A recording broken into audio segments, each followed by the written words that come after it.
So, Prokofiev titles Peter and the Wolf, a musical tale for children. And I like the kind of image in my head of the idea of it being like cartoon-like. And it would be so, I don't know whether anyone has animated it, but it would be so easy, wouldn't it, with the idea of...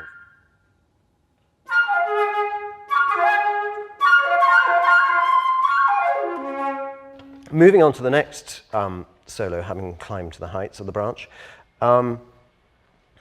This is a tricky little passage, this. Always surprisingly fast, this section.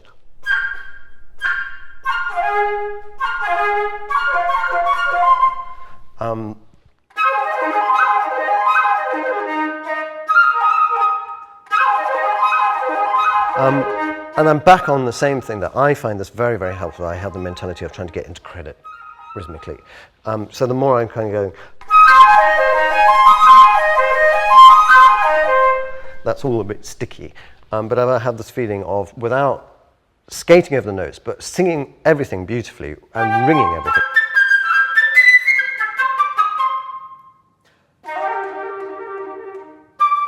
And here I would use a very fingery legato. I wouldn't actually go for a...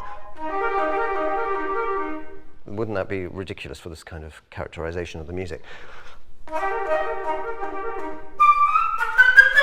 And again, with the staccato, it's just that it's very, very perky. The accentuation, there's lots of accents in here.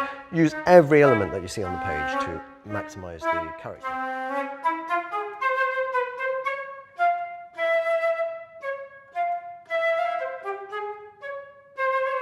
And so much about this, again, is nailing the bottom register, that the bottom register is very firm. So there's this feeling of feeling, but so often the flute will want to go. It always reminds me of a kind of thigh-slapping kind of dance. It's got the rum, bum, bum feeling in it. So it's very good to really present the dance.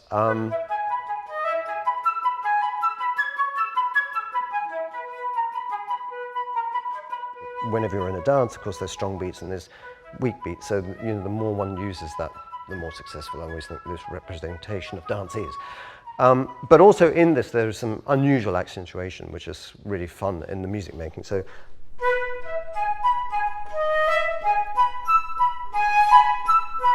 but also these delicious upbeats.